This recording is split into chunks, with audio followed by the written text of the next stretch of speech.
TJ. And this is Warrior Showdown! It so is, and this is Fight 5. This was also voted by you guys, the viewing community, as the top fight from round 1 of season 2. We have Wagner as our hero of legend. And introducing a new Warrior Showdown family member, Eric Norris as the secret agent. This fight was a ton of fun for me for a number of reasons. It was the first one I choreographed, it was the one that I was the most intimidated by, and it was the one that I had the least idea about what we were going to do. Because how do you make it work? You've got this modern day gadget guy versus this fantasy adventurer. This whole opening sequence here, even on the day, I didn't know how exactly I was going to do it. So we shot them doing a whole bunch of stuff in different shots to be then combined later at another time. And so they didn't really know what I was going to be doing. They invested a lot of trust in me that I was going to not make them look stupid. Right. I really hope I didn't. But I enjoy, the fairies were a late addition. The laser bow tie was a late addition. This was a shot that I always knew I wanted, but I didn't really know if it was going to be achievable. Right. I leaned very heavily on Video Copilot's the bullet tutorial, and really the unsung hero of this fight is Video Copilot. I've watched so many Andrew Kramer tutorials to really get my After Effects abilities up to snuff so I can do what I wanted them to do.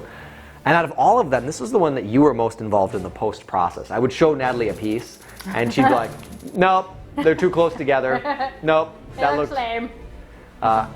In the real fight, they were very close, but Natalie had me digitally remove them and spread out the space so they could be farther apart, because they did look too close. They were firing guns and arrows at each other from like a 10-foot range. It was kind of silly, so I agreed with her, but at the same time, I knew how much more work it would be. So I was like, It eventually became a joke where every time he showed me something, it would add another like 10 hours of work for him. But it made it better. It did make it better. Of all of them, Natalie shaping this one, I feel, made it 10 times the fight that it would have been had I been left to my own devices. Here's where the choreography begins. Here's where the actors knew what was actually going to happen. And it was a lot of fun. I wanted the secret agent to rely on speed and his judo chop. Judo chopping techniques. When we recorded the ADR to this, I asked Eric to say, hey, when you judo chop him, can you go, judo chop? And he goes, just record it. If it doesn't work, I won't use it. He goes, I pray to God it doesn't work. And he was so against it that I didn't use it. I thought it would be funny, but he's ultimately right. It was a little self-indulgent. I like the idea of him calling his own move, like, judo chop. But it's a little too Austin Powers and not enough James Bond. This boomerang is a practical boomerang that Lou is throwing, but during the shot I replace it with a 3-dimensional OBJ file so that I can have a little bit more control over its trajectory and make it do what I want it to do. And now that Secret Agent is feeling like he knows the score, he's just going to relax with a little smoke. Oh, no he's not.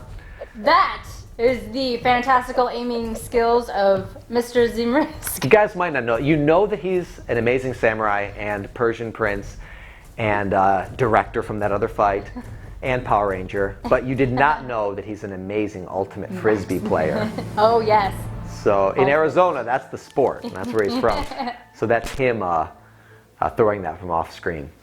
Eric had me cracking up with these cards. What you see is a combination of real cards and 3D cards, CG cards that I added.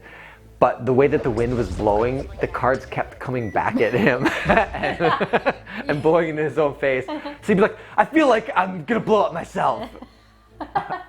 So you see a lot of him rolling back. So eventually he just starts throwing more than one at a time just to make it move them. This whole sequence right here is Lou just doing sword moves. He does not know at the time of the performance that ultimately he's even going to be hitting cards. I just wanted to, in post, extend the blowing up card sequence because I love slow motion and I'm very self-indulgent. I liked that they played with gadgets, so none of that was intended to be used in that way. But that's one of the fun things about post. You really get to play. I needed him to get rid of the shield so that he could do this. So he got rid of the shield. This double sword hit. But the problem is I needed him to then have it back for the rest of the choreography. So I played that same shot where he throws it in reverse and just made these fairies give it to him again. Another reverse shot. It's not great, but it works. It works. You probably wouldn't even have known if he didn't say. And I also like giving a little bit of an emotional amplifier for the hero of legend by having his fairies killed. Whoa! And a little something for the ladies. You're welcome. Having the shirt get ripped open. And now he unleashes. This was so fun to have him just get inside the range of the sword and shield, light him up with some compound martial arts attacks, and even use the hero of legend shield now he's to getting hit him in the own face. He's a resourceful guy, so we wanted to layer it and give him different ways to use his environment as a weapon. He's using his jacket to parry and block, kind of how Jackie Chan? People used, well, yes, Jackie Chan, but also capes were used in Yes. sword and dagger kind of fighting styles. This guy knows how to make every part of his body a deadly weapon, and it allows him to go toe-to-toe with a guy who's carrying a sword. Yes. And that this fight could go. I'm the most proud of this one, and it's the one I had the most fun with. This is all Natalie right here. She's like, why is he jumping over him? There's nothing to motivate it. You need to like add a bomb or something. I have no footage of the bomb. We don't have bombs. This whole sequence is just me using footage, misappropriating footage from other points in the fight to try to get them to do what I wanted to do just for the purposes of a cool stunt. So, yeah, guilty. Make them look like chumps. Guilty. And this was also a last-minute addition. It seemed weird that the secret agent would just stand there and wait to get killed. Multiple times. So I thought, what else can I do? I've used every tool that I have. Let's just rip a shot from earlier in the fight and make a sword beam come out. And I like it. I was able to, in post, correct some of the oversights that I had on the day. Right. And I appreciate that ability. Feet, fix it in post. Sometimes it's the truth. You get a better idea of how the story plays out sometimes when you're looking at it after the fact. And I was just thankful that the performers gave me enough on the set where I can use any part of it. And very oftentimes I use things before action and after cut, and they stayed in it, kept it going. So I appreciate what they brought to this fight. I appreciate what she brought to this fight, and I love that you guys watched it. So that's all we got. Next time. Adios.